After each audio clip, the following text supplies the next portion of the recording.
Kamis, waktunya belajar IPS bersama Bu Dewi.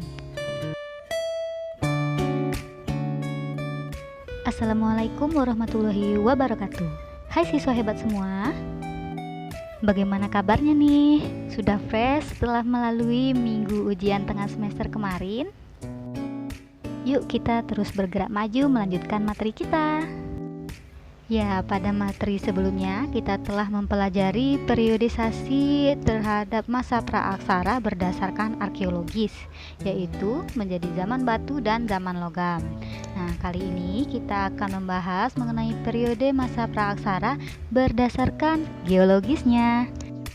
Ya, secara geologis masa praaksara dibagi menjadi 4 periode, yaitu yang pertama adalah zaman Arkaikum. Ini merupakan zaman tertua di mana kira-kira berlangsung sejak 2500 juta tahun yang lalu, di mana kulit bumi masih sangat panas hingga belum ada kehidupan.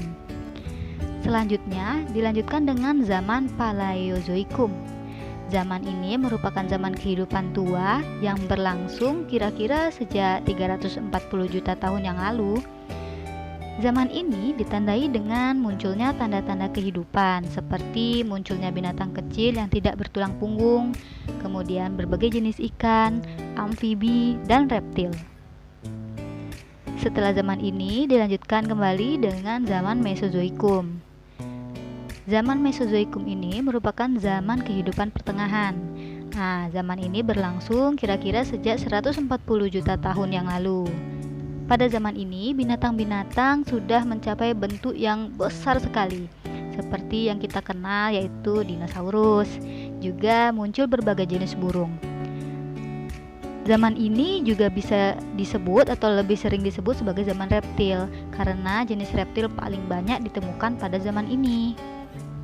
Yang terakhir adalah zaman Neozoikum atau Kenozoikum. Nah, zaman ini merupakan zaman kehidupan baru yang berlangsung kira-kira sejak 60 juta tahun yang lalu.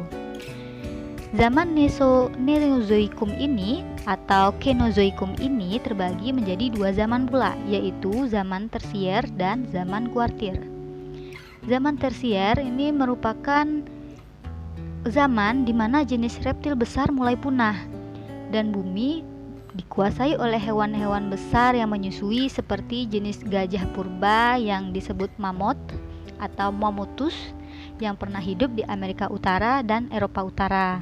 Kemudian zaman kuartir atau kelanjutan dari zaman tersier tadi ini berlangsung sejak kira-kira 3 juta tahun yang lalu sebagai awal dari kehidupan manusia pertama di muka bumi. Nah, akhir masa praaksara ini tidak sama bagi setiap bangsa. Contohnya seperti bangsa Mesir dan Mesopotamia. Mereka telah mengenal tulisan kira-kira 3000 tahun sebelum Masehi. Artinya, mereka telah meninggalkan masa praaksara kira-kira 3000 tahun sebelum Masehi. Sedangkan masyarakat Indonesia ini mulai mengenal tulisan sekitar abad ke-5 Masehi. Nah, hal ini diketahui dari peninggalan berupa yupa, yaitu batu bertulis peninggalan kerajaan Kutai yang terdapat di Muara Kaman, Kalimantan Timur. Dengan demikian, bangsa Indonesia meninggalkan masa praaksara pada abad ke-5 Masehi. Berdasarkan peninggalan-peninggalan dari berbagai bangsa inilah, sehingga dapat disimpulkan bahwa di setiap bangsa tidak sama kapan akhir dari masa praaksara terjadi. Untuk lebih mudah mengingatnya, ingat jembatan kelincinya, Arpameneo, Arkaikum, Paleozoikum, Mesozoikum, Neozoikum 2, tersier, kuartier. Bagaimana? Apa kalian ingat itu?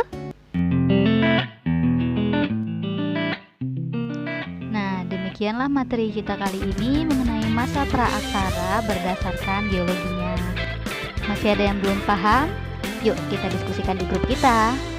Wassalamualaikum warahmatullahi wabarakatuh dan sampai jumpa.